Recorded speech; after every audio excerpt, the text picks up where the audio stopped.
আসসালামু আলাইকুম। আশা করি সবাই ভালো আছো। আজকের আমরা শিখব শব্দ। শব্দ কাকে বলে এবং তার ব্যাখ্যা। তাহলে লেটস স্টার্ট।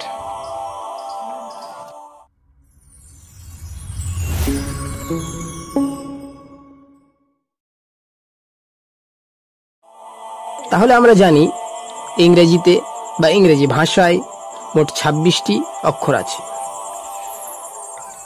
আজকের আমরা শিখব শব্দ। শব্দ কাকে বলে এবং তার ব্যাখ্যা, যাকে ইংরেজিতে আমরা ওয়ার্ড বলি। যখন অনেক কটি অক্ষর বা একের বেশি অক্ষর পাশাপাশি বসে একটি মানে বোঝায় বা কোনো অর্থ প্রকাশ করে, তখন তাকে আমরা ওয়ার্ড বলি। যেমন সি একটি অক্ষর, এ একটি অক্ষর এবং টি একটি অক্ষর।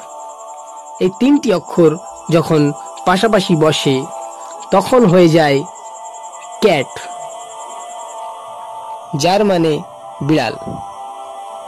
আবার যদি এম একটি অক্ষর, এ একটি অক্ষর এবং এন একটি অক্ষর, এরা যদি পাশাপাশি বসে তাহলে হয়ে যায় ম্যান, যার মানে মানুষ। আবার এফ একটি অক্ষর, এল একটি অক্ষর এবং ওয়াই একটি অক্ষর, এরা যদি পাশাপাশি বসে তাহলে হয়ে যায় ফ্লাই, যার মানে ওড়া। এখানে প্রত্যেকটি অক্ষর পাশাপাশি বসে একটি অর্থ বা মানে প্রকাশ করছে, তাই এরা ওয়ার্ড। যদি আমরা লিখি সি, টি, এম, এরা কিন্তু তিনটি অক্ষর পাশাপাশি বসেছে কিন্তু কোনো মানে প্রকাশ করছে না, তাই এটি এখানে ওয়ার্ড বা শব্দ নয়। কারণ শুধুমাত্র কনসোনেন্ট একা শব্দ তৈরি করতে পারে না। প্রত্যেক ওয়ার্ড বা শব্দ তৈরি করতে ভাওয়েল বা সেমি ভাওয়েল দরকার।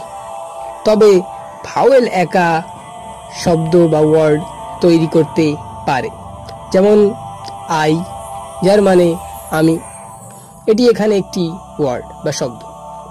আবার এ, যার মানে একটি, এটিও এখানে একটি ওয়ার্ড বা শব্দ।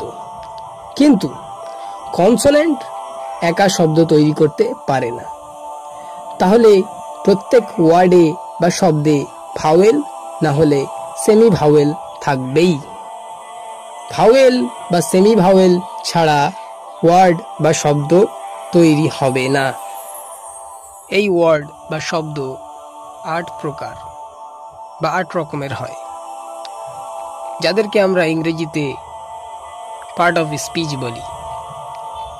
প্রথমটি হলো নাউন, ২ নম্বরে প্রোনাউন, ৩ নম্বরে অ্যাডজেক্টিভ, ৪ নম্বরে ভার্ব, ৫ নম্বরে অ্যাডভার্ব, ৬ নম্বরে প্রিপোজিশন, ৭ নম্বরে কনজাংশন, ৮ নম্বরে ইন্টারজাংশন। এই প্রত্যেকটি ওয়ার্ডকে আমাদেরকে আলাদা আলাদাভাবে শিখতে হবে এবং বুঝতে হবে।